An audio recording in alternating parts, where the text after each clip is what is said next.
This is an article over at Popular Resistance, popularresistance.org. Definitely a source that you guys need to know and should follow whenever you're looking to find out what's going on in the world. This is about, it's by KJ No, and it's called The U.S. Readies Transnational Kill Chain for Taiwan Proxy War. But it's about far more than Taiwan. It's about a U.S. empire that is waning, that is losing its relevance. And this is the effort that the sociopaths at the top of our empire, this is what they think is going to work in order to defeat China and put the U.S. back in a basically world ruler position. The U.S. has just approved $75 million weapon package to Taiwan province involving the sale of the Link 16 communication system. It makes Taiwan's military systems and weapons platforms live and far-seeing. It confers deadly powers, or more prosaically in the words of the U.S. military, it completes Taiwan as the final lethal link of the multilateral coalition kill chain against China. Those are the words they use. By the way, the military uses. This is a kill chain, basically the different aspects you need to put together in order to have an effective ability to kill the enemy. And something else I should just throw in here as we discuss Taiwan a little bit is that Taiwan is, yes, it has a separatist government who, would like to, many people in Taiwan would like to separate from China. Not all of them, plenty don't. But it's also part of China. All but something like 12 nations around the world declare that it is part of China. All but 12 countries in this world say Taiwan is part of China. So that is something to remember as we discuss how the U.S. is planning to arm and turn Taiwan into part of the kill chain. Link 16 is a key system in the U.S. military communications arsenal. Specifically, it is the jam-resistant tactical data network for coordinating NATO weapons systems for joint operations in war. If this sale is completed, it signals serious, granular, and single-minded commitment to kinetic war. Kinetic war, of course, is the military term for hot war, for a war actually happening. It would signal that the Biden administration is as serious and unwavering in its desire to provoke and wage large-scale war with China over Taiwan as it was with Russia over Ukraine, which also saw the implementation of this system, meaning the Link 16. They want to do with Taiwan as they've done with Russia, which is take an area that is a non-starter for Russia, in this case, a non-starter for China,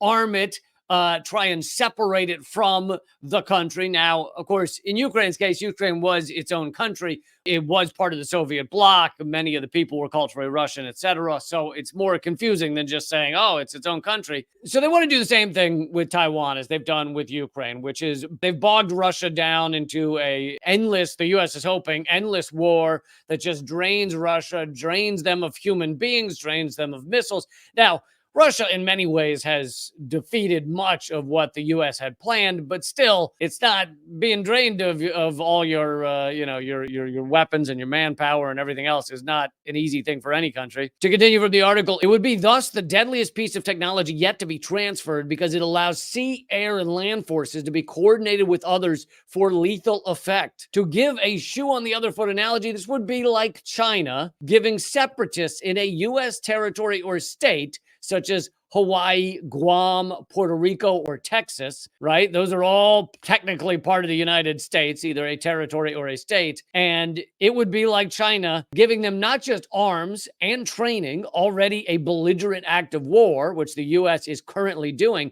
but connecting insurgent militaries directly to the PLA's surveillance, reconnaissance, and command control systems. It coordinates and completes to borrow the words of the USNI, the final link in a transnational coalition kill chain for war. And I looked this up.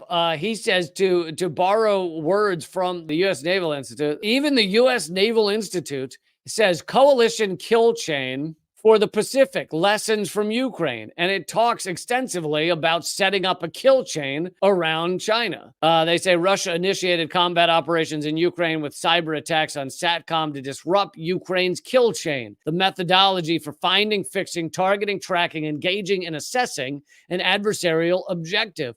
But I also found that particular sentence interesting because this is the US government, US military industrial complex, US Naval Institute. It's them admitting that the US had a kill chain around Russia before Russia invaded Ukraine and disrupted it, which to me, maybe I'm misreading things, seems like quite an admission. Hey, it was unprovoked, right? Putin was unprovoked going into Ukraine. Oh, except we had a kill chain with Ukraine being one of the pivotal links. And in this article, the U.S. Naval Institute talks about how we need to have a kill chain around China. This thus signals the aggressive total war against China is being prepared in a granular, lethal fashion on technical and operational levels. Like, that can't be stressed more. That this indicates that the U.S. is legitimately very close, possibly, to an actual hot war or hot proxy war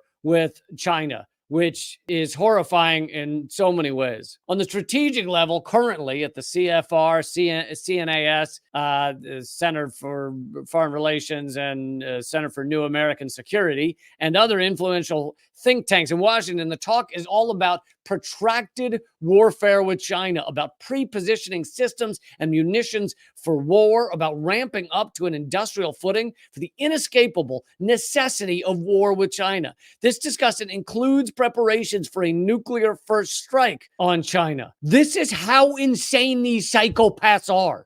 Inside the think tanks that actually make the decisions. I brought to you how important think tanks are, the big ones, and how that's where Biden or Trump or any of them, that's where their upper echelon look to for the ideas, the insane ideas, the bananas ideas that they then put into place, such as a proxy war in Ukraine. That comes from these think tanks. And these think tanks are very focused on an actual inescapable necessity of war with China. The U.S. senses that the clock is running rapidly down on its power. This is one of the most important paragraphs I've read in months. If war is inevitable, then it is anxious, meaning the U.S. ruling elite, is anxious to start war sooner rather than later. The Rand Corporation, which also writes many of the, they're basically a think tank, but they also write many of the plans for our horror show that we're involved in these various locations around the world.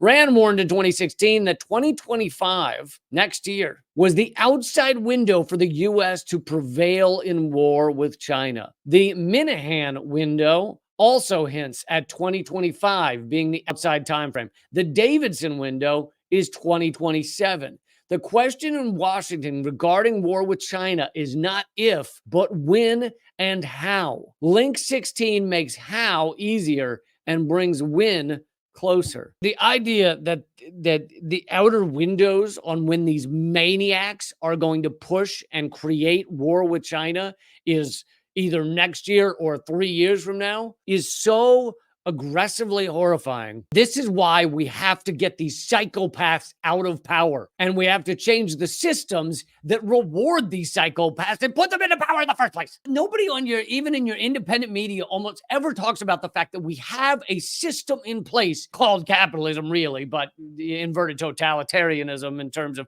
corporate ownership of the state. We have a system in place that uniquely and always rewards and pushes to the top the most sociopathic people. There is nothing that weeds out the guy who says bomb everyone. Instead, there is many checks and balances to weed out the people that say don't bomb anyone, to weed out the people that say capitalism isn't the answer, to weed out the people who say let's not keep extracting from the rest of the world, taking from them while we enrich ourselves. There are levels after levels after levels of this system to stop all of those people from getting farther up into any positions where they make decisions. And if they make it to Congress, they are drummed out almost immediately, like within a couple of years. And if they accidentally suddenly change their mind and become one of those peaceful people, once they're already president, well,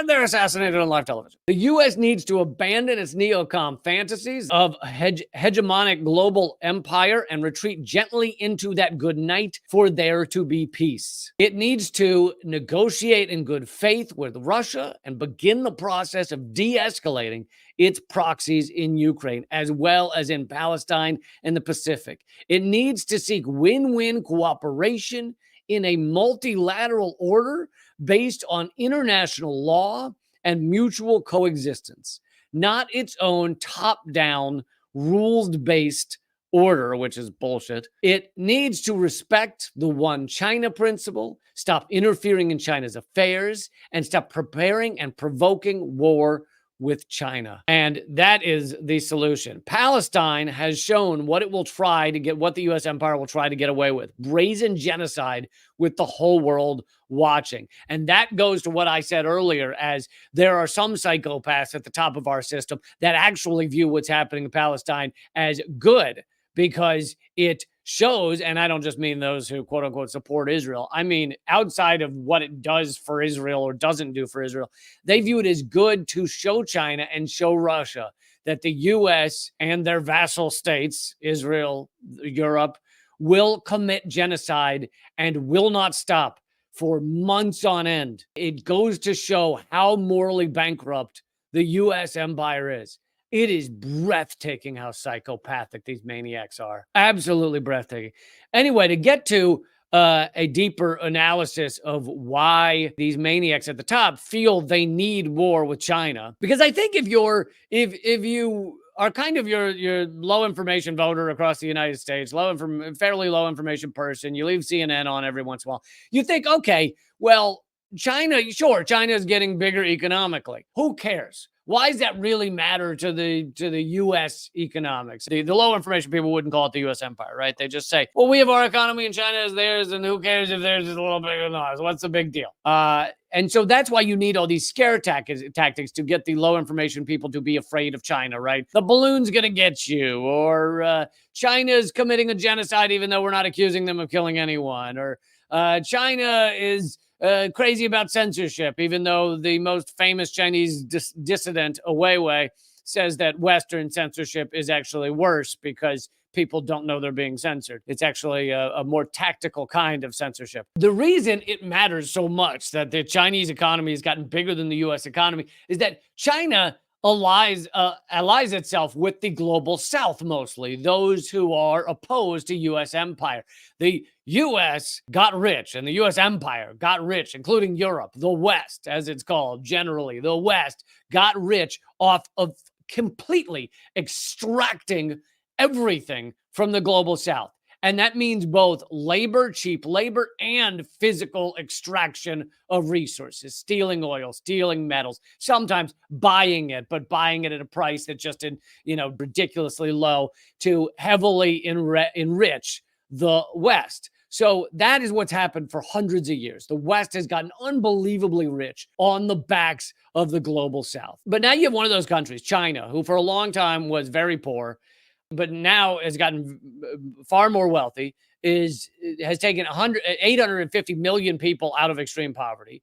Most of the extreme poverty that has been erased across humankind over the past 40 years has been done by China. Almost all of it's been done by China. It is not thanks to capitalism. It's largely thanks to China. China's gotten much more economically powerful, and they are allying with the global South mostly. And the U.S. and the West is starting to realize that without that ability to extract and abuse the global South, then the machinery of capitalism will not work nearly at the level that it has for the West. The West has completely enriched itself, going back hundreds of years, by extracting and abusing the global South. And we are seeing a changing of the times so that will no longer be the case. That the U.S. and Europe now is back into a vassal position underneath the United States. U.S. and Europe will not be able to extract from these countries, and we've seen a lot of countries standing up recently. Of course, our CIA and our various military departments are working overtime to try and destroy and coup these countries that actually stand up and nationalize their resources and no longer want to be abused by the United States, extracted, sucked dry like a vampire. Really, that's what it is. The U.S. empire has been vampirial for for many years. Before that, it was, the British Empire. But with China becoming this powerful, it can't keep working. These global South countries are actually making partnerships that benefit them with China. China is becoming powerful largely without military. I'm not saying it doesn't have any military, but its military is not, they don't spend less than 1/10 what the U.S. does on military. The U.S. spends $1 trillion a year, and that's more than the next 10 countries combined, including China, and it's more than 170 of the bottom countries combined. So it's like the game is over. The game is up. The enriching ourselves off of the misery and destruction of other countries is basically the hourglass has a few grains of sand left and it's just about over. But the US empire, these psychopaths at the top, are not willing to admit that it's over. And their aim is we must go towards very dangerous wars. I mean, in this case, it was Ukraine, the proxy war in Ukraine, which did put us on the brink of nuclear war and continues to. But if you then add on a proxy war created by the US in Taiwan, that could also put us on the brink of nuclear war. Who knows what other plans they have, other than I know they've tried many times to make Xinjiang province, where more Uyghurs are, into a separatist movement, and similarly create a color revolution there. It's horrifying. And these people are psychopaths. And this was one of the best analyses I've read of this situation. Although I had never read the term transnational kill chain. But again, horrifying.